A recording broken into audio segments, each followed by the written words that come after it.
Bună ziua și bine v-am regăsit! După cum puteți observa, avem de această dată 3 pachete de cărți, printre care pachetul de tarot, pachetul de oracole, dar și mesaje. Le voi folosi pe toate cele 3 pachete într-o singură variantă, deci nu avem varianta 1, 2 sau 3, dar vor fi pe rând folosite fiecare pachet în parte, așa că o să vă rog să rămâneți să ascultați acest videoclip până la final, pentru că nu se știe cum aveți nevoie de o vorbă, de un sfat, de o propoziție, de o afirmație de la aceste cărți și să nu pierdeți lucrurile acestea. În primul rând, țin să vă spun că aici cred că deja avem persoane care au ceva în legătură cu 33, poate să fie vârstă, număr de casă, număr de stradă, poate să fie, nu știu, pur și simplu v-ați uitat la ora 3 sau 3 și 3 minute, 3 și 33 de minute, da, ceva de genul ăsta și poate v-ați gândit oare ce semn vrea să fie și uite că semnul de fapt este pentru voi. Să ascultați acest videoclip pentru că poate fi pentru unii dintre voi ca și cum ar fi o etalare personală, chiar dacă ea este o etalare generală. Da? Dar în unele situații se potrivește foarte bine și este considerată o etalare personală. Dar să vedem, să trecem mai departe și să vedem. Voi începe cu cărțile de tarot. Nu știu de ce simt să încep cu aceste cărți. Hai să vedem. Poate vor să ne spună aceste cărți cum va fi weekendul pentru voi. Cine știe, uite, deja au căzut niște cărți și le voi lua ca atare. Nu mai stau să le amestec și hai să vedem.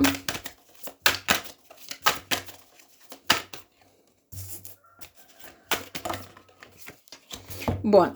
În primul rând, îmi este foarte clar aici că aveți o persoană în viața voastră sau poate că mai multe persoane.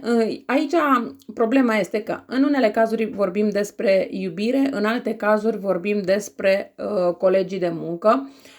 Colegi de muncă sau prieteni care v-au făcut să vă simțiți cu o stimă de sine destul de scăzută, v-au făcut să vă simțiți ca și cum nu sunteți la fel de important sau importantă față de alte persoane, poate chiar v-au umilit, poate chiar v-au ironizat și așa mai departe.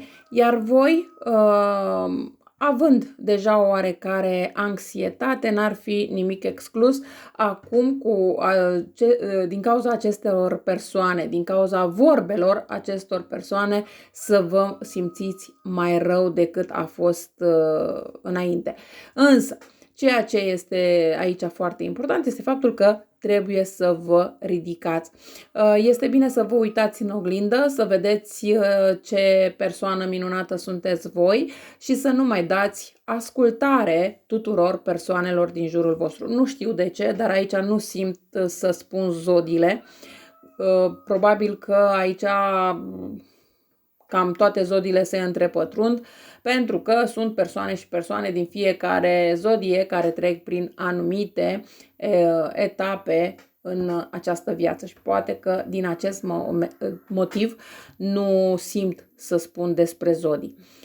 E bine ca în acest weekend, pentru că aici mi-e foarte clar că aceste cărți se referă la acest weekend. De ce? Pentru că vă văd că oarecum vă izolați, oarecum stați singură, oarecum încercați să fugiți de cei din jurul vostru, tocmai pentru că vă simțiți rușinate, vă simțiți ca și cum voi sunteți de vină pentru anumite lucruri care s-au întâmplat. Însă, ceea ce trebuie să înțelegeți aici este faptul că trebuie să vă ridicați, cum se spune, să renașteți din propria cenușă, să nu dați satisfacție celorlalte persoane pentru modul lor de gândire sau de vorbire la adresa voastră.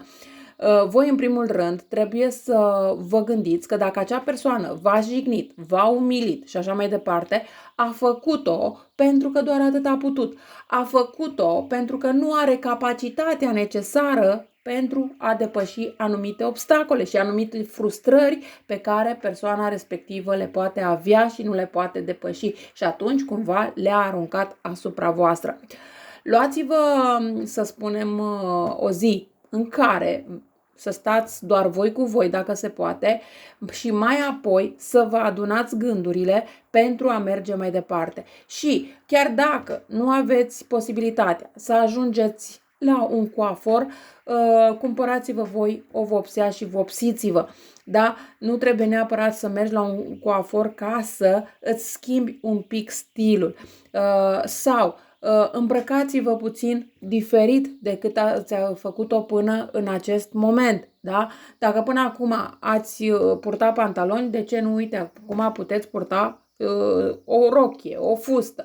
Da? Încercați să schimbați un pic acest lucru, priviți-vă în oglindă, admirați-vă cât de frumoase sunteți, cât de importante sunteți, în primul rând pentru voi înșivă și mai apoi pentru restul. Nu dați crezare tuturor. Pe lângă asta, văd că ieșiți probabil în acest weekend, veți ieși împreună cu o prietenă, cu o amică, poate la o cafea, poate la un suc, poate la o înghețată. Ideea este că este persoana de care voi aveți nevoie în acest moment. Nu aveți nevoie de a sta foarte mult timp singur sau singură. Da, hai, o zi, maxim 2, vi se recomandă să stați singur sau singură pentru a vă liniști, pentru... De ce nu și atrage o porție de plâns pentru a elibera tot ce aveți înăuntrul vostru, dar mai apoi nu uitați că trebuie să și ieșiți din starea asta. Și așa cum am spus, ieșiți cu această prietenă la un suc, la o cafea. Pe lângă asta, văd că în acest weekend, poate și datorită faptului că stați puțin așa mai izolați, singure, aveți și foarte multe regrete. Regrete că ați dat crezare unei anumite persoane, regrete că ați ajutat persoane și acum v-au întors spatele, regrete că n-ați făcut poate mai mult. Este bine să lăsați aceste regrete deoparte. De ce? Pentru că timpul nu-l veți mai putea întoarce și ce e făcut, indiferent mai mult sau mai puțin, e deja trecut. Este bine să vedeți acum șansele de viitor. De ce? Pentru că, așa cum ne spune și această carte, aveți această oportunitate nouă care apare la ușa voastră sau poate, cum este în această carte, la geamul vostru. Dar dacă nu știți să deschideți fereastra sau dacă nu știți să deschideți ușa, când să o deschideți și cum să o deschideți, este posibil să pierdeți această oportunitate. Și ar fi păcat. De ce? Pentru că în unele cazuri, într-adevăr, această oportunitate poate să fie pe parte de carieră, dar în alte cazuri poate să fie pe parte de iubire, de dragoste. De ce? Pentru că apare în viața voastră o nouă persoană sau poate că, cine știe, o persoană pe care voi o cunoașteți de foarte mult timp, dar s-a pierdut legătura dintre voi doi. Și ce să vezi, tocmai acum această persoană dă un semn de viață și n-ar fi nimic exclus ca împreună cu această persoană să mergeți, poate chiar și într-o mică excursie, să vă deconectați. Sau poate pur și simplu vă gândiți să ieșiți în natură pentru a vă deconecta și ce să vezi, tocmai acolo vei întâlni această nouă persoană care este o persoană care va aduce foarte multă inspirație, dar totodată este și persoana care vă va oferi foarte multă stabilitate, persoana care vă oferă încredere în voi, lucru care este foarte, foarte bun și vă face foarte, foarte bine. De ce? Pentru că, așa cum am spus, poate să fie o reîntâlnire cu o persoană din trecutul vostru, dar e o reîntâlnire frumoasă, e o întâlnire cu foarte multă bucurie. Nu este o întâlnire plină de tristețe. Poate să fie vorba despre o persoană de care v-ați despărțit cu foarte mult timp în urmă, v-ați vindecat oarecum de persoana respectivă, iar acum când întâlniți această persoană, o întâlniți cu brațele deschise, nu mai sunt acele resentimente care au fost poate în momentul în care v-ați separat. Dacă nu, atunci vorbim despre o persoană nouă care știe cum să vă facă să vă simțiți, dar cumva vă simțiți în preajma acestei persoane ca și cum îl cunoașteți sau o cunoașteți de o viață. N-ar fi nimic exclus ca să fie vorba despre o persoană cu care ați mai avut de a face, dar într-o viață anterioară. Da? De asta poate că și iasă că e vorba de o persoană care se reîntoarce și nu mai aveți resentimente față de el sau de ea. Bun, dar îmi este foarte clar că aici, dacă am vorbit despre o despărțire care s-a întâmplat de curând sau o dezamăgire sau ceva de această natură, e o situație care s-a finalizat și trebuia finalizată. Aici singura problemă sunteți voi, pentru că vă blocați în această tristețe și în faptul că poate dacă făceați mai mult sau făceați lucrurile diferit, situația stătea altfel. Dar nu, aici nu vorbim despre ce ați făcut sau nu ați făcut voi, aici vorbim despre situația care a depins de cealaltă persoană. Aici aș putea să spun că vina este nu să zicem în totalitate, dar un 90% este din partea celelalte persoane, chiar dacă a încercat să dea vina pe voi. Hai să vedem și cu aceste cărți ce vor să ne transmită aceste cărți pentru voi.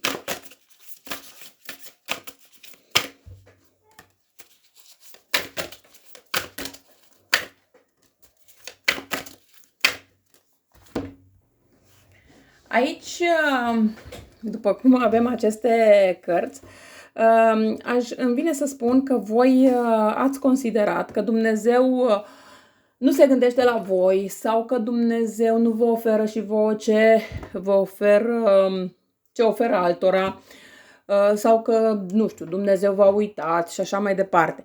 Însă, ce trebuie să înțelegeți este că Dumnezeu se gândește la voi. Dumnezeu chiar vine și vă dă. A fost necesar să treceți prin această lecție pentru a învăța să prețuiți anumite lucruri mai mult, a învăța să aveți mai multă încredere în Dumnezeu și în divinitate și în univers și în ce vreți voi. De ce? Pentru că, într-adevăr, universul are foarte multă abundență pe care urmează să vă dea. Și urmează ca viața voastră să se schimbe din toate punctele de vedere, și financiare, dar și pe planul iubirii.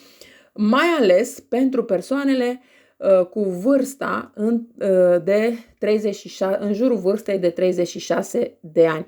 Dar asta nu înseamnă că pentru alte persoane nu se poate schimba. Ba da, se schimbă și pentru alte persoane. Poate sunteți persoane care poate nu aveți vârsta de 36, dar poate aveți numărul la casă 36 sau poate 3 plus 6 fac 9, da? Și se poate întâmpla și o astfel de situație să fie, aveți, nu știu, numărul la casă 9, la stradă, la mașină, la... Voi știți cel mai bine, sau poate să fie numărul de destin 9, da? Sau să fiți născuți într-o zi de 9 sau în luna 9, da? Deci sau la ora 9, da? Deci sunt foarte, foarte multe legături cu aceste cifre, 36 sau 9. Ce vi se recomandă aici sau ce vă recomandă universul este să preluați conducerea. Dacă voi nu preluați conducerea, nu vine nimeni să-ți spună de mâine trebuie să te consideri șeful vieții tale. Da? Eu am mai spus într-un videoclip și nu aș vrea să mă repet, Dumnezeu îți dă, dar în sân nu-ți bagă. Dacă tu vrei să faci ceva, ai toate lucrurile la îndemână, dar nu faci nimic pentru că aștepți să vină altcineva să le facă pentru tine, să știi că asta nu o să se întâmple niciodată și atunci n-ai să poți să evoluezi. Exact ce spuneam, dacă tu vrei să îți schimbi culoarea părului, da, de exemplu, dacă ai vopsea la îndemână, ai tot ce ai nevoie, dar ți-e greu ție să te dai cu acea vopsea și aștepți neapărat să se facă timp la coafor în care tu să mergi, e clar că niciodată nu o să te vopsești. De asta este foarte important să vedeți ce vă doriți, cum vă doriți și mai apoi să faceți inclusiv voi, pentru că sunt lucruri care depind doar de voi, doar că trebuie să preluați conducerea, atâta tot. Bun, hai să vedem și cărțile de mesaje, ce mesaje au pentru voi, dar până acum această etalare este o etalare destul de frumoasă, pentru că acest weekend sau, în cel mai rău caz, următoarea săptămână, viața vi se poate schimba în bine. Sau, în cel mult, așa cum am zis de această carte cu 36, în cel mult 36 de zile, viața voastră se va schimba. Poate că deja viața voastră a început să se schimbe, dar încă nu vedeți efectele schimbării. Dar în maxim 36 de zile veți vedea efectele schimbării. De asta este bine ca astăzi, de exemplu, când vedeți acest videoclip, indiferent când vedeți voi acest videoclip, n-are importanță când l-am postat eu, important este când îl vedeți voi, da? Să scrieți, să faceți ca un jurnal cum este viața voastră, astăzi și cum este peste 36 de zile sau cum ați vrea voi să fie peste 36 de zile, da? Dar să vă imaginați viața voastră peste 36 de zile în funcție de ceea ce puteți să faceți voi, nu în funcție de ceea ce pot să facă alții, da? Adică vă doriți să, nu știu, să vă cumpărați un lănțișor, da? Dacă tu consideri că poți să-ți cumperi lănțișorul ăla, e ok să-ți pui această dorință, da? Și te faci în așa fel încât în timp de 36 de zile să te duci să ți-l cumperi. Dacă nu, nu. Da? Deci încercați să fiți cât mai raționali, obiectivi și așa mai departe. Și peste 36 de zile răsfoiți acest jurnal și scrieți la fel cum este viața voastră în ziua respectivă. Și mai apoi comparați și vedeți dacă s-a schimbat ceva sau nu. Hai să vedem mesajele. Mesajele pentru voi. Mesajele pentru voi. Avem 3 cărți de mesaj. Primul, facem împreună un curs online, deci probabil că v-ați gândit la un curs online sau vă vine o idee zilele acestea și îl puneți și în practică. Poate că este exact cursul de coafor despre care vorbeam și ce să vezi, vă înscrieți la el. Așa. Maraton de filme pe tot weekendul. Da, ar fi o situație clar, pentru că vorbeam exact la începutul etalării că este necesar să stați cel puțin o zi voi cu voi înși și de ce nu faceți acest maraton de filme pe tot weekendul. Și o poziție sexuală nouă în fiecare seară timp de o săptămână. Asta n-ar fi nimic exclus să apară această persoană nouă și de ce nu să faceți un astfel de plan cu persoana respectivă. Da? Deci n-ar fi nimic exclus nici așa, nici așa, dar ideea este că lucrurile merg într-o direcție pozitivă. Eu cam atât am avut de spus pentru voi. Vă mulțumesc că m-ați ascultat și vă doresc o zi cât mai frumoasă în continuare. La revedere!